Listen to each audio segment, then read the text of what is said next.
Yes, of course. Yeah, so that's the difference I wanted to say. Thank you. Thank you. Hmm. Okay. Right. Okay. So here we are again, and we continue this strange journey. I wanted today to finish with the whole vision of these higher realms and lower realms of consciousness, Yeah. and to show you the whole scheme, how it overlaps with the Rigvedic and integral yoga, Sri Aurobindo's vision. And that will be, in my view, it is very useful and necessary because it gives you the foundation for all spirituality. Spirituality which is applied, which is practiced. Not spirituality as some kind of God behind, which is one and which we have to worship and to, to merge with and disappear in. It's not this God. So it is something else which is very practical because each level has a certain quality um, and power of consciousness which we need to acquire.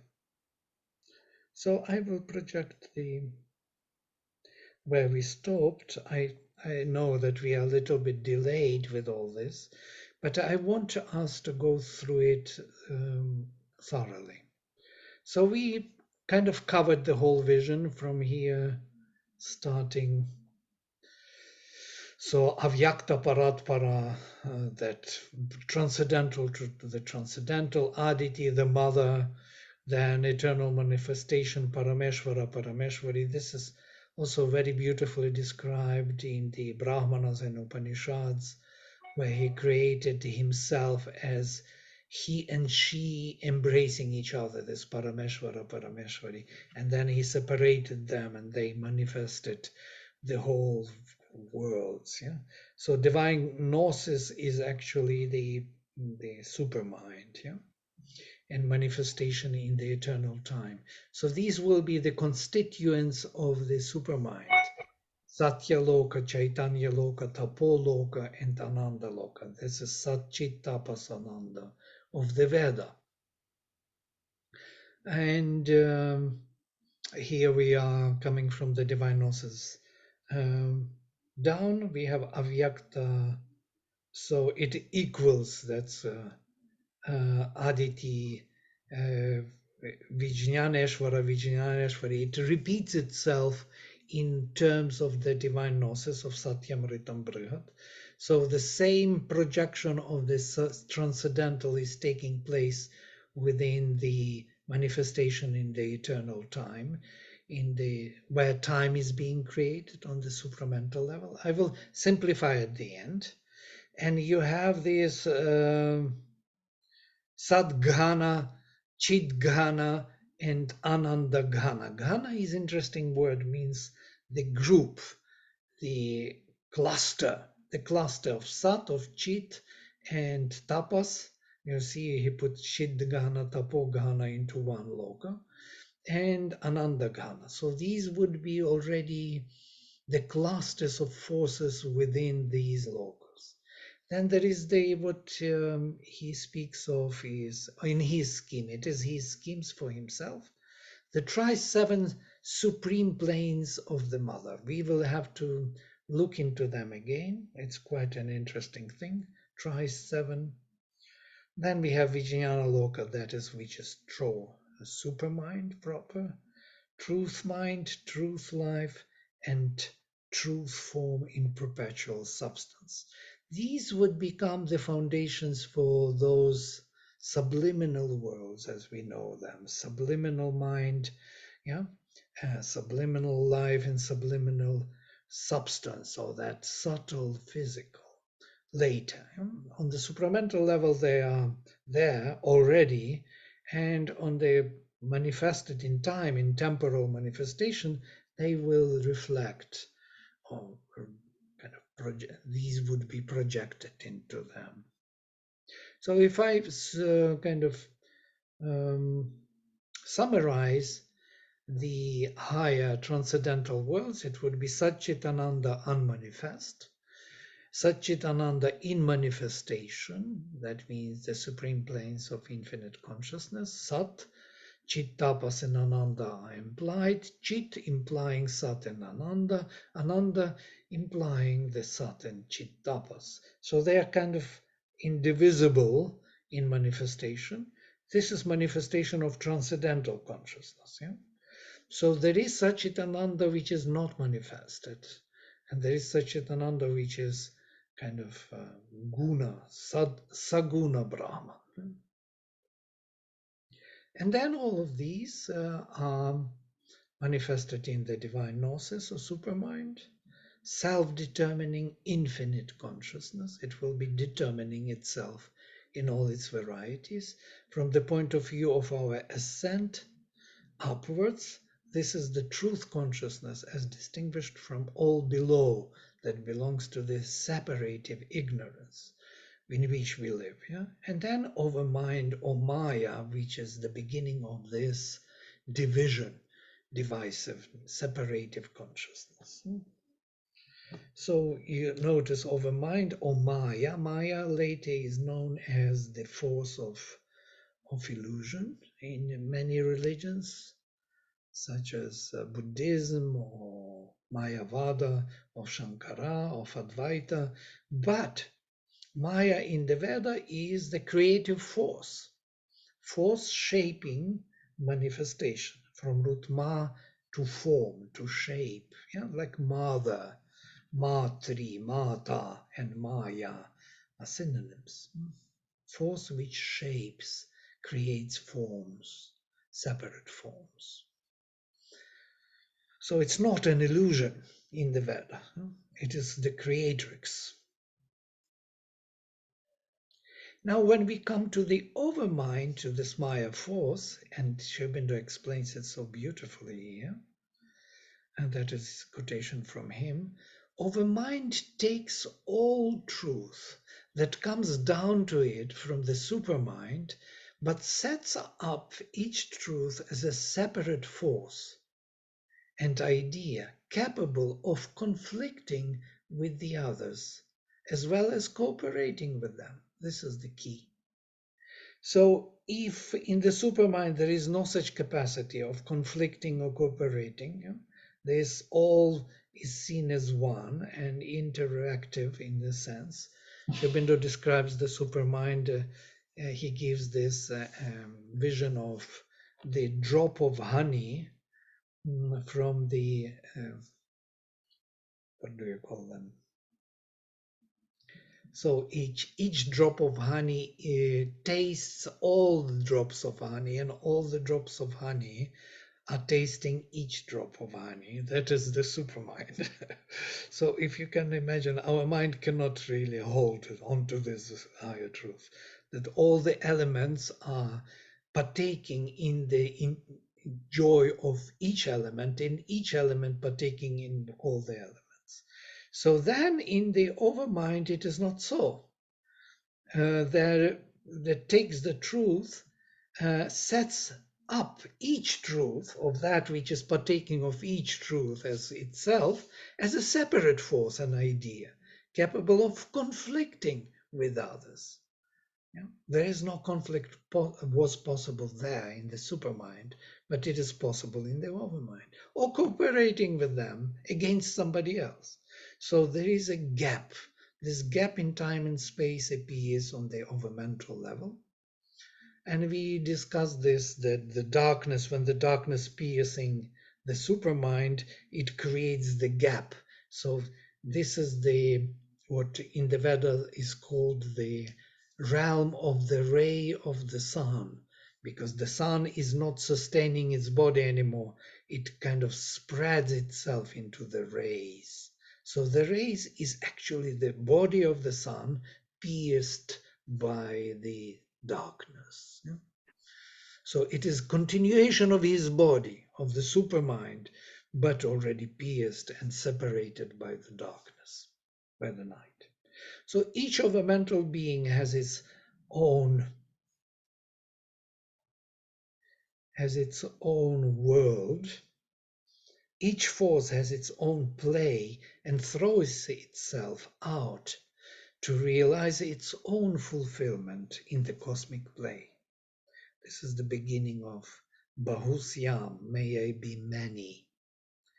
All is possible, and from this separative seat of conflicting and even mutually negating possibilities comes too, as soon as mind, life, and matter are thrown out into play, the possibility of ignorance, unconsciousness, falsehood, death, and suffering. So overmind is the source of all this fall, of separative consciousness. We know this from studies of Sri Aurobindo very well. Those who study Sri Aurobindo know what overmind does. For many years, Sri Aurobindo believed, as in the Vedas also, that overmind was the supermind. Yeah? And till the 30s, actually during his time of Arya period, he still believed that Svar world of the Veda was the supermind. And later he discovered that it is not so, that there is far distant world beyond the Svar world, and that was the supermind. And he discovered it through the incapacity of the overmind to transform physical life. So overmind has no capacity of transformation, of radical transformation of the physicality, but the supermind has. Yeah, if you have questions, please go ahead. I had a no, a Sure. request. Overmind? Could you please explain overmind? Is it the plane of the gods? Yes, plane where all the great godheads were born. Okay. Okay. Thank you. Yeah, everything is born here. Everything is shaped here into some kind of personalities. It is the place where the light which is bursting into the darkness of the supermind is still in clusters. Yeah, it's the realm of Vishnu, of the vastness of the light of the rays of the sun. We will learn more about it. Here it is overmind gnosis. Supermind subdued to the overmind play, limited. So overmind has three levels. Yeah? The supramental overmind or overmind gnosis, proper overmind, and the lower or mental overmind. Shubindo splits here in more details. So overmind gnosis is the first level, the highest, where the rays of the sun, where the sun, the first separation of the ray of the sun into the darkness from the body of the sun is taking place. It is that level, so to say. I have watched a very interesting film on the sun, how the light is being generated in the physical sun from the scientific point of view. And I must tell you, it is very close to that what is happening on the spiritual side, how Sri Aurobindo describes. So it's amazing because in the core of the sun, the gamma radiation is being generated. And if it will be kind of going into the space, it will destroy Earth and everything alive. It is very powerful in its energy. So it has the whole space, which is called not magma, but plasma space. Yeah, a huge body of the sun within. It's like our magma in Earth. Yeah, where this gamma radiation is going through, heating up the body of the sun. It heats up, gives all the energy, and it travels through this thickness of the body of the sun for 1 million years. The ray is not allowed. The gravitation is so huge that it holds the ray, not allowing it. It tries to break through to the surface and cannot, and gives all the energy heating up the whole this nuclear sun. And then when it reaches to the surface after 1 million years, losing all his energy to the sun, it is becoming less harmful to the living bodies in this space. So it becomes kind of favorable, beneficial for Earth. And so it is ready to jump out. And many times it is going out and coming back because the gravitation is still pulling it out down. So we see these, outbursts in the sun and then coming back to the sun. So, and once it is losing totally its energy and becomes totally harmless for Earth, it is released finally, and it is sent to the space, to the darkness, leaving the body of the sun. It's amazing to think of this as of a mind gnosis, where this first separation of the ray of the sun from the body into the darkness is taking place. That's so beautiful, isn't it? What a lovely law, because uh, it seems it's so minutely planned. Yeah, Because Mm. if even a little bit of extra more than the sun comes out, we'll be destroyed, yeah, absolutely. totally destroyed. So how beautifully it is kind of self-contained. Right. Everything is taken care of, so otherwise we would not be here We with would not our. be here. Exactly. Vladimir, Yeah. can you send us this, please? Yes, it's a well-known series on different planets on Saturn.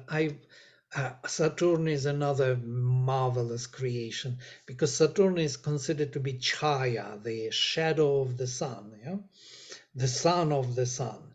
And Saturn is actually a replica of our solar system in a way. Yeah, all those these are the circles are the of the Saturn are nothing but the replica of our solar system with planets around. In a very strange manner, it holds, and the Saturn is the last barrier which holds the rays of the sun within the system, as it were. It's like the last fence within the solar system, which creates the solar home for our souls to be. And our souls are influenced by all these planets, but they are within the fence. There are several fences. All these planets rotating around the sun, they are creating fences, as it were, domains or homes within our solar home. Yeah? If we start analyzing, we will be amazed how it is prearranged, everything. And so our souls, when we leave our body, we can travel to the moon, and from the moon back to Earth. It's an ordinary heavy burden coming back very fast. Or we can bypass the moon and go into the solar home. And there, in different planets, we can learn different qualities, as it were. We can interact with the spirits of different planets, because these planets are not just planets, they are the whole circle around the sun. They are the fence. They are the part of the body holding the rays, those rays of the sun. So you can imagine the sun has several bodies according to these mm, uh, planetary movement around. They are kind of holding them in some way and utilizing the sun within a particular formation. And that formation is creating a particular character. There is a particular spirit behind it, and so on. So it's a very beautiful image of our solar home. And there is a bigger home, of course, nakshatras. Nakshatras is the bigger cosmos of our galaxy around, and that is something else. It is connected to the moon, so there are two different um, kind of calendars, moon and sun calendar. Sun is responsible for our soul development. Moon is more Pitris related, for the development of our instruments, of our mind, vital and physical, of these instruments which will embody the spirit. So these two are interacting and constantly feeding us with energies, information, materials. We are composed by these. You know? That we have nothing from our own. We took everything from this cosmos, everything, physical body, all the elements, vital body, all the elements, mental body, all the elements. Yeah? So, and this composition around the psychic is something which makes us unique individuals, but truly speaking, in our materials, we are not so unique. You know? We are using the same materials, only we have a very unique focal point of consciousness, which is kind of combining and using them in a particular unique way. We will come to it when we will read today. I hope we will come to this passage from Savitri, where Sri Aurobindo describes all the levels of consciousness. So here we are with this overmind. So overmind gnosis is the highest. Yeah. So supermind subdued to the overmental plane, limited and serving for true but limited creation. It's still true but already limited by the darkness. Over mind proper, we have formative Maya, essential, over mind logos, determinative of relations, that is the willpower. Formative is, we can see immediately here these three powers of which Aurobindo describes as Ila, Saraswati, and Mahi. Yeah, these three, revelation, inspiration by the word, and the vastness as the discernment. So intuitive over mind will be perceptive of all things, creative by the two other powers. Quite interesting. So this is so profound. If we study deeper, you will find all the meaning in these definitions. So first is formative, is revelation of the self, or the apprehensive cognition. Over mind logos, determinative of relations, is that which creates the meaning, the comprehension, what it is for. And finally, the discernment is composed of both recognition of the form and the meaning of the form, or apprehensive and comprehensive cognition are part of the discernment. Yeah? The intuition. Intuition is exactly this, recognizing the form and the meaning of the form within one flash or lightning. So the highest mind, it is still in the older description of Sri Aurobindo, is intuitive consciousness, which is, he calls it higher mind in general. And you can see this is the older divisions that he made. Later he will speak only of the illumined, higher and proper mind. Here he still makes this distinction that higher mind is illumined, intuitive, and liberated intelligence, and then only mind proper. So his higher mind and illumined mind are still in this triplicity here.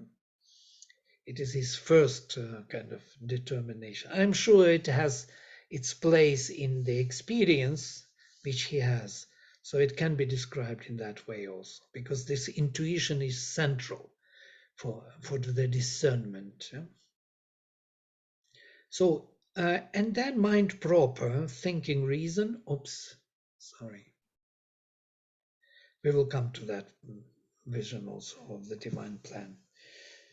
Thinking reason, dynamic intelligence, and these will be Sahasraras, thinking reason, dynamic intelligence, will or vision is the center of the forehead, third eye, and externalizing intelligence, throat center, Vishuddha chakra. So these are three higher chakras in our head. Yeah? Sahasrara, Ajna, and Vishuddha. And then we go down. I'm not going down anymore. I'm jumping straight into this vision of the divine plan. Here, somebody did this work long ago. and created this huge plan, which you can see everything is being described. It's an amazing thing. I have it printed out in the bigger picture. It's always beautiful just to look into it and learn something, always something new. So you can see that our body, this is our body, our head here, this is our torso, these are our legs, and below we have all these obscure mind, subconscious, obscure vital, obscure physical, they're still there below the feet. There are more chakras than 12, it seems. And then we have inconscient, and then we have nescient. And nescient is achit, where there is no consciousness. Inconscient is still, it is still involved. Consciousness is involved. But that thing, nescient, nobody knows what it is. Because there is no consciousness there. So you don't know what it means. Vladimir, can you please explain if you go down? Yeah. The subconscient, the inconscient, the nescient again, once more, please. Right. You see, the subconscious is avachetana translated. If you know, you immediately understand that lower consciousness, consciousness down. Yeah? Virat. There are mistakes because they're writing it in Hindi. So if in Sanskrit, you have to put viram here. So avachetana, the consciousness down, then within this subconscious, you have obscure mind, obscure vital, and obscure physical. Those very realms which in the subliminal, we have them more universal. Yeah? So they're still there in the subconscious mind. And it's very good for us to look into in the sleep course on the conscious sleep, because we have their mind, vital and physical. They are also realms of that obscure one. And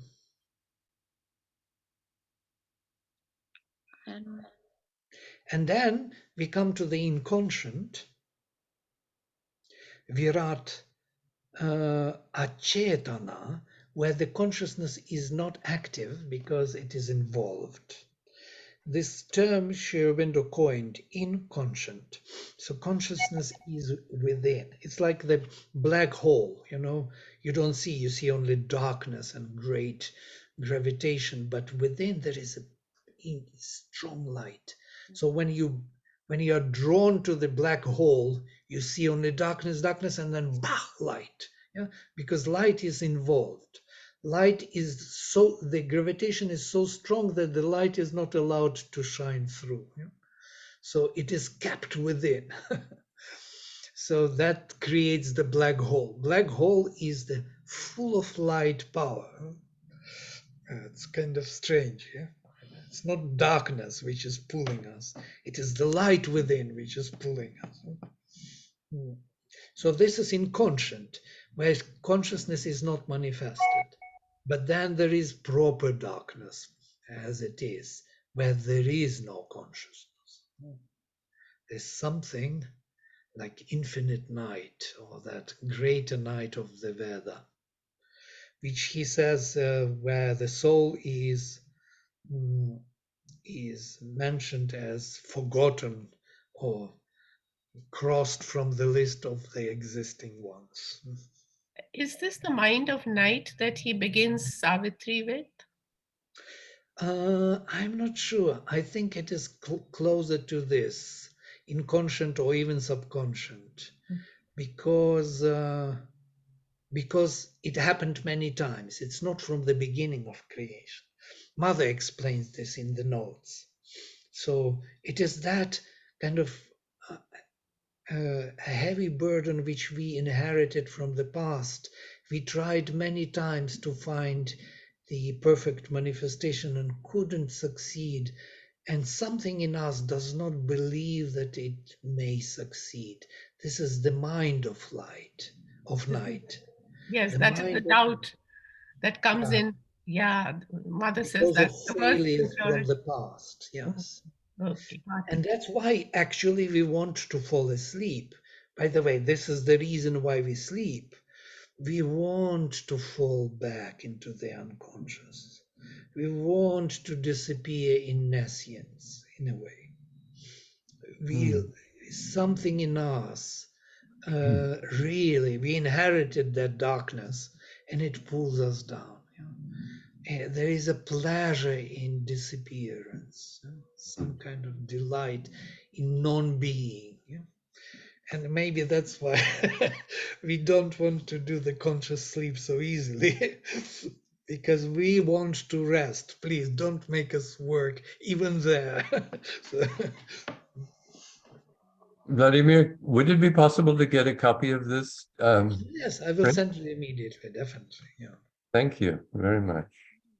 Yeah, you can study it. So this is below, and then you come up chakra by chakra to the Sahasrara and all the connections with intuitions, the overmind here, all of them, the levels, and then Yeah, you see the supermind totally separate. Yeah, this is important also to understand. And all these which we saw in description, you will see they are written down here. All right. fantastic. Um, it's really fascinating. This is this is the plan, the divine Yeah. plan it's called. See, if I can see it visually like this, it makes great sense to me. And Mm, I can get it in my head. yeah, we need to understand this kind of visually or Hmm. metaphysically.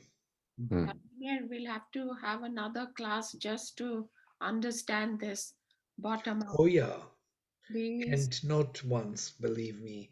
And there is if we really want to understand from what Sri Aurobindo Yeah. says, because we don't have this experience, but something in us knows it, because we, though we are here, yeah, and we are connected to all of this, we inherited this and this, yeah? We are in between these two. We are the supreme on one side, and on the other we are total nescient. And these two comes together in us in this action. So somewhere we may know it. Yeah, we know it already unconsciously, of course. But Sri Aurobindo gives us this opportunity to learn about it because he discovered it and become conscious of it. He became conscious of these levels. He discovered the supermind. And not only discovered, he pulled it down into the earth atmosphere, which is absolutely unbelievable. Um, so what I wanted us to have is simplified version we already saw of Vedic paradigm of these levels reflected from the higher the Vedic explanation of Satchitapasananda, Maranamitra Aryaman Bhaga, and triple supermind, Dakshamsa and Surya projected into the lower worlds. These Dakshamsa and Surya create the overmind. Now we understand what overmind is. You know? And from the overmind, we have triple mind, and we have triple vital, triple physical. We spoke about these already here in this scheme, you remember? We did speak. And this is the major scheme of the Vedic vision. Triple supermind creates triple svar world, or that triple overmind, which creates triple mind, triple vital, and triple physical, or three heavens, triple heaven, triple realm between heaven and earth, and triple earth, or three earths, three physical realms. Now, though we speak about them 333 and these Navagva rishis, I already spoke about this not once, which become the Shagva rishis when they open to the Swara world. But what is important here to see is the definition of the physical. Physical is being defined in the supermind as many. So we have unity, one in many, many in one, and many. which is the principle of the supermind projected into the swar world, into the mental, vital, and physical. So mental is more unifying, vital is diversifying, and physical is the most diversified, unique manifestation in time and space. Yes, we spoke about this. There is no same pebble on the shore. There is no fingerprint same in the world.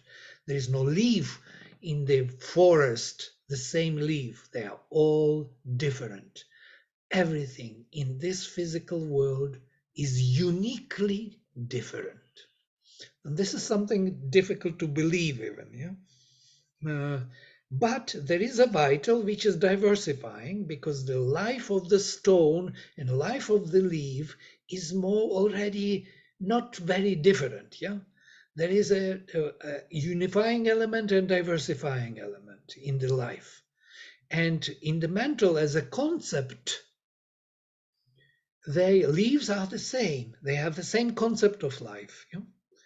And the same pebbles or fingerprints, they have the same concept. You cannot, we cannot make them. So this more unifying element within diversifying, and finally the physical. So the same, if we split them in the mind, will be more unifying mind, more diversifying mind, and more spreading or kind of spelling out in time and space all the elements of the mind. Speech, yeah, the Vishuddha chakra, physical mind.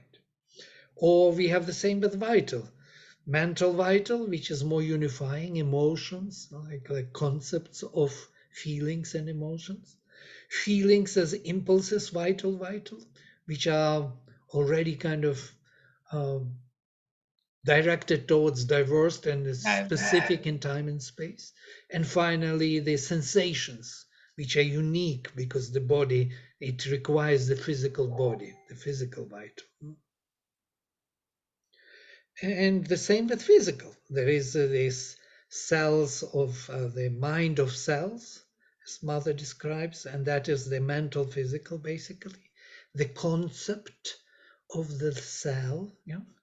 And there is the life of the cell, which is already diversifying. It has its unique life.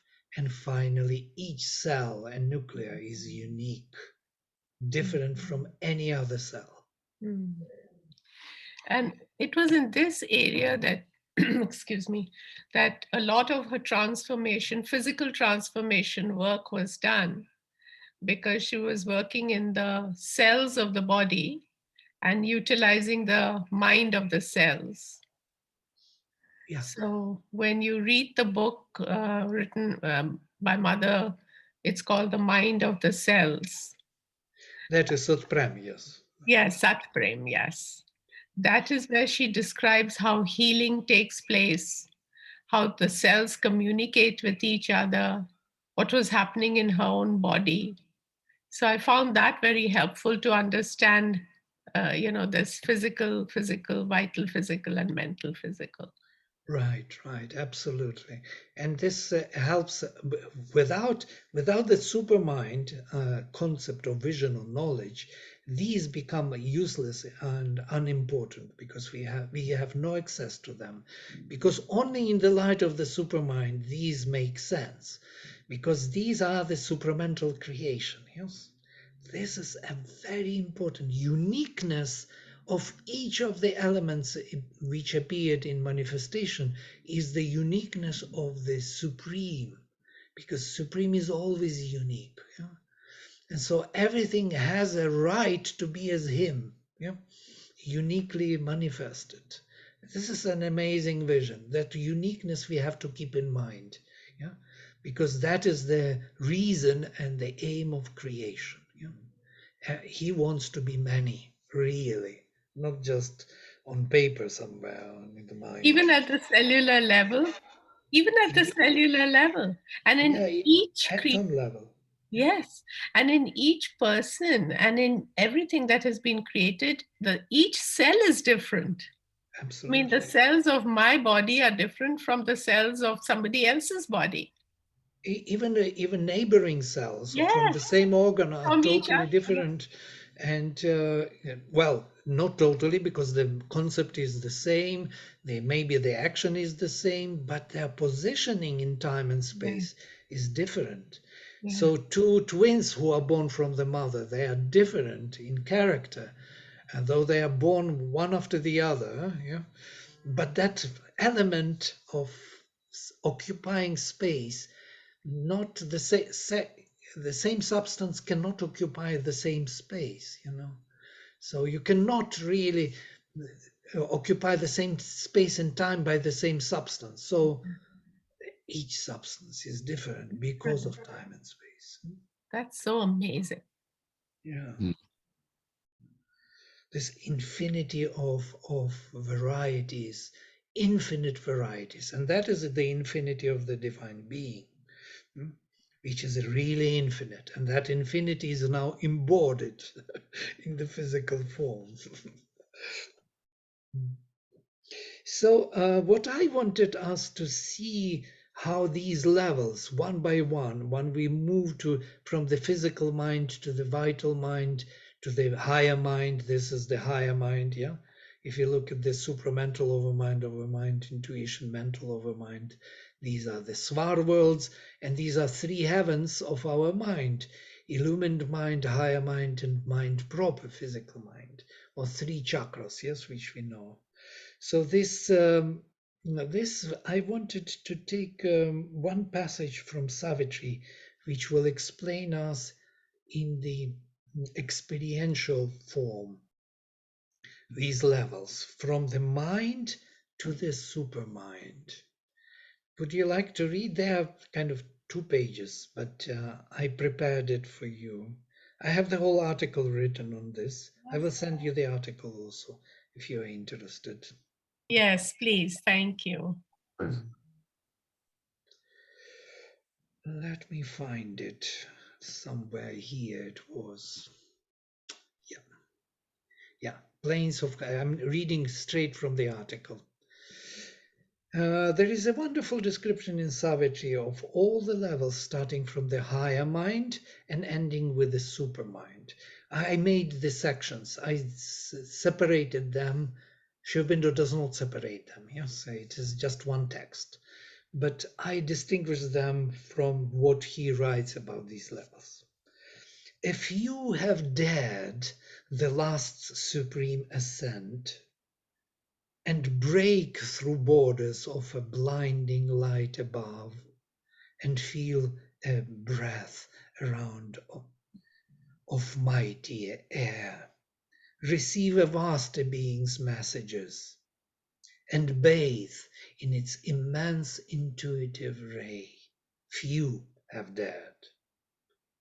On summit mind, radiant altitudes, exposed to the luster of infinity, outskirts and dependencies of the house of truth, upraised estates of mind and measureless. There man can visit, but there he cannot live. So we are moving upward to the higher mind. A cosmic thought spreads out its vastitudes.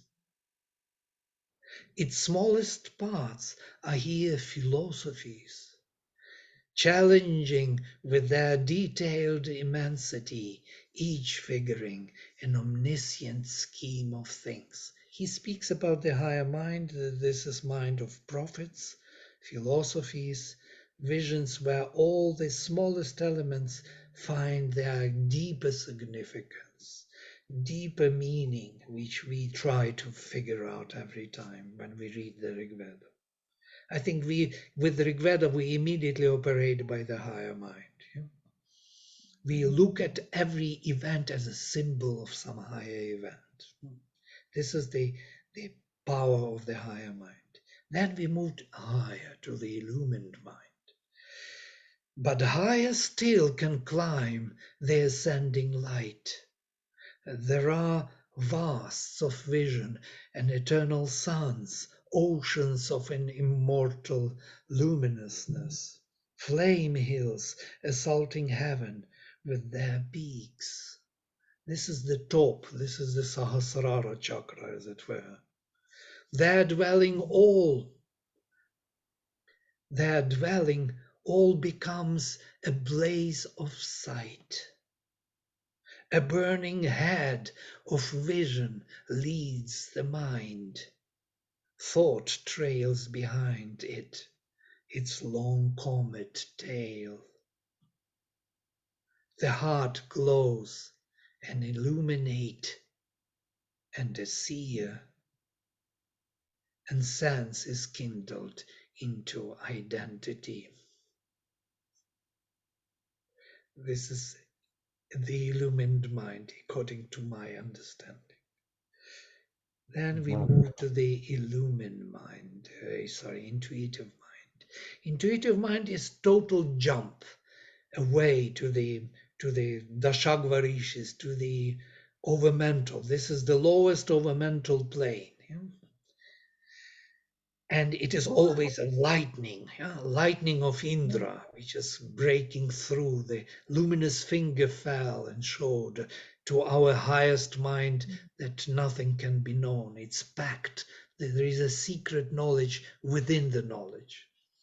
The highest flight, yeah? What page was this, please? I don't know. I will tell you. Okay. All right. Oh, these are the pages. 659, 662. Thank you. The highest flight climbs to a deepest view. Now we are deepening.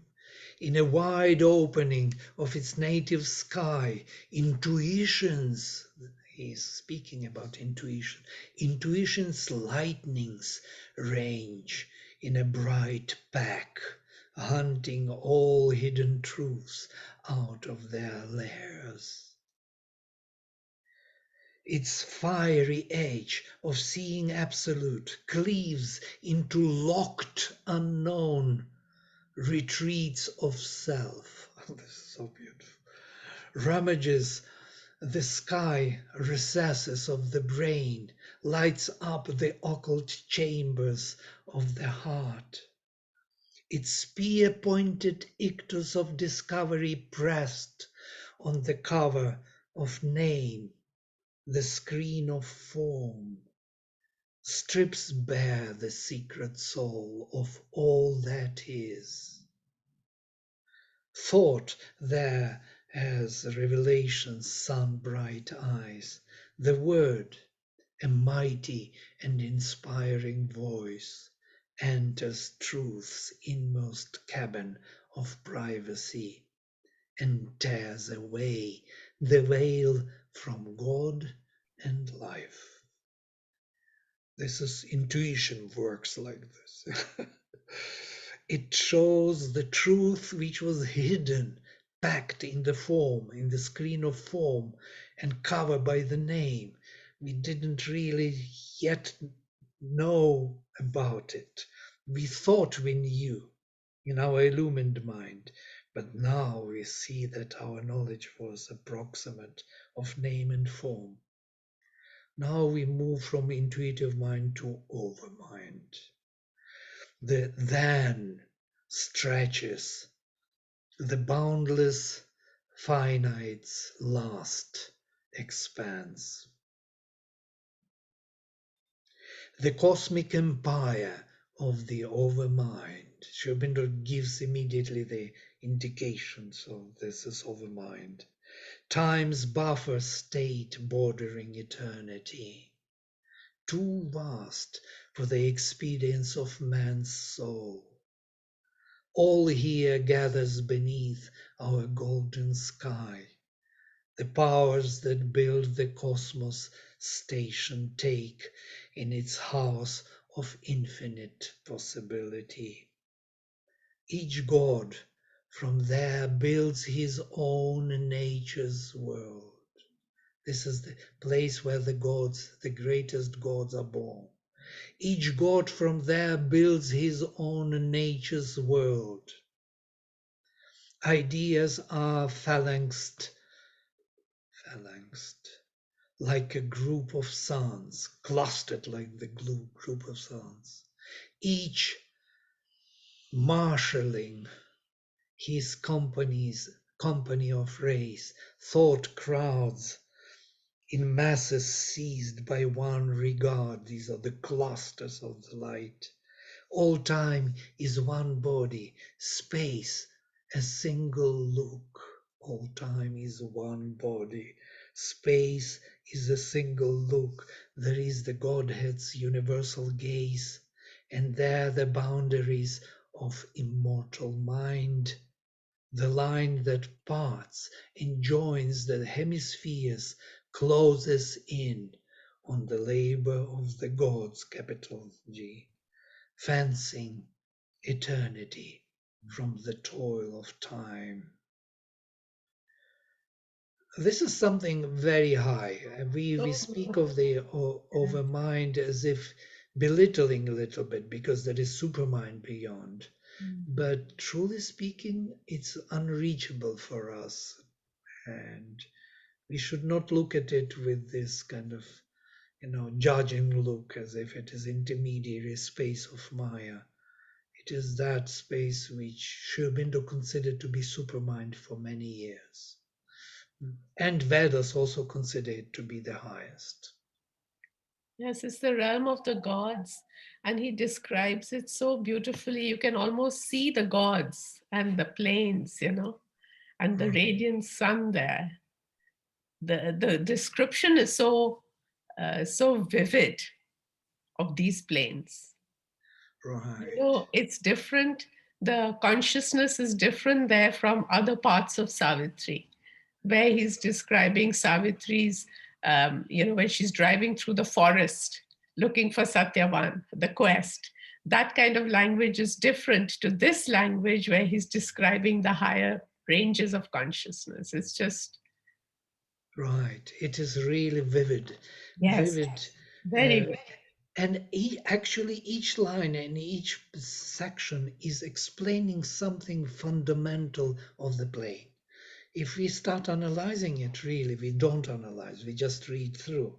But if we start, ideas are phalanxed like a group of suns. This is all in clusters yet, the stars, as it were, the groups of suns, each marshalling his company of rays. It is outbursts of the light, yes, within the vastness. This is the realms of the ray of the sun, of the supermind. They are here ruling. That light is pure supramental light, but within the darkness already, in the clusters. Thought crowds in masses, seized by one regard.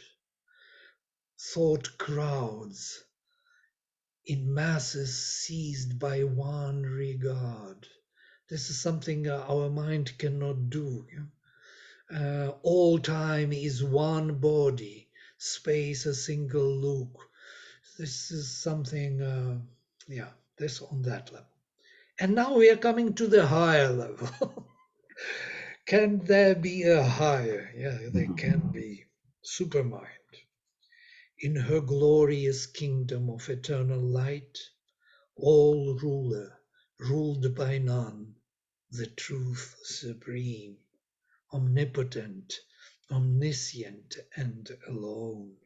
In a golden country keeps her measureless house. In a golden country keeps her measureless house.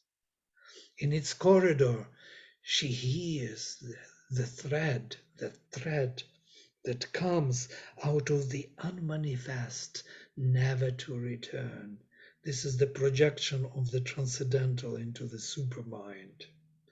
Till the unknown is known and seen by man. That's the purpose of the supermental creation. Supermind is there to make the unknown known to man, to manifest. Above the stretch and blaze of cosmic sight, above the silence of the wordless thought, formless creator of immortal forms, nameless, investitured with the name divine, transcending times, hours, transcending timelessness.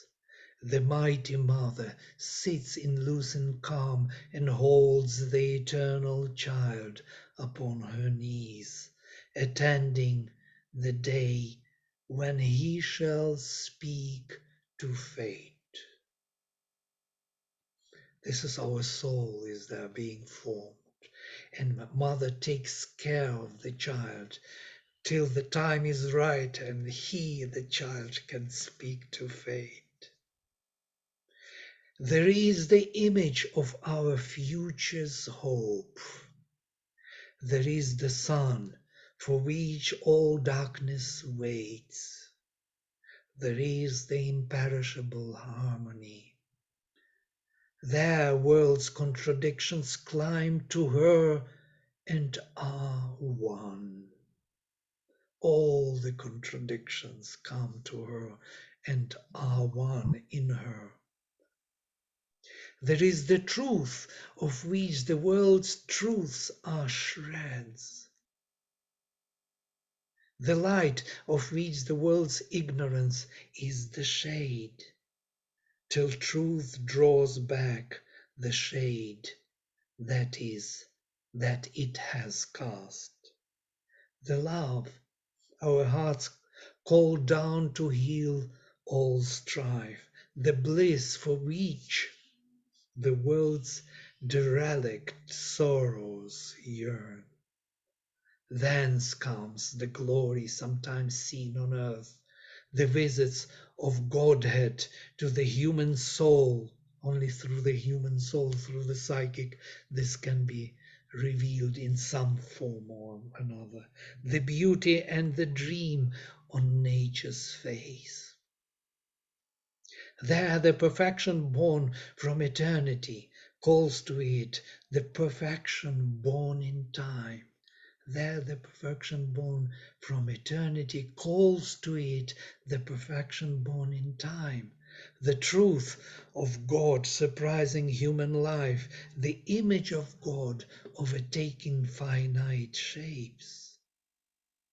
This is what only supermind can change the shape in the form, in the embodied form, can overtake finite shapes.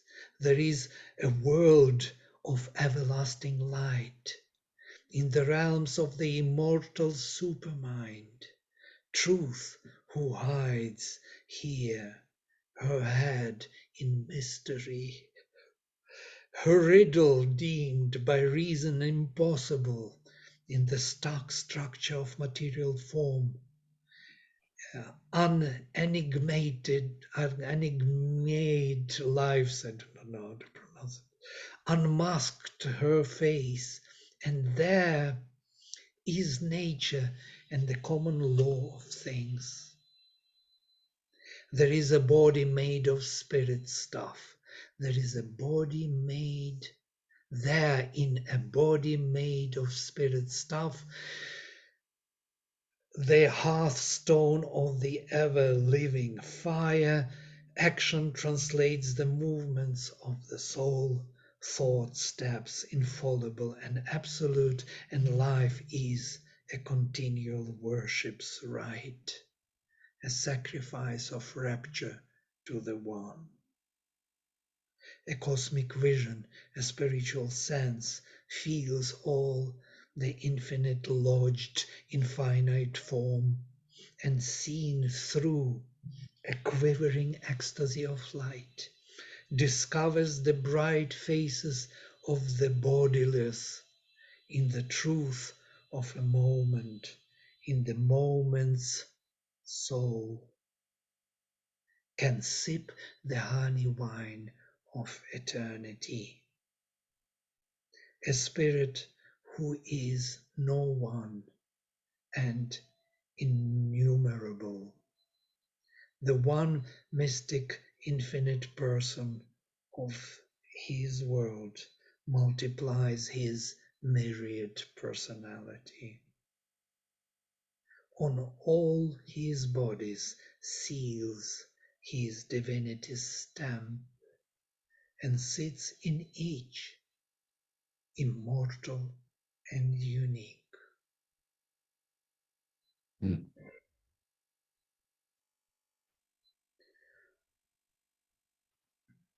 Mm.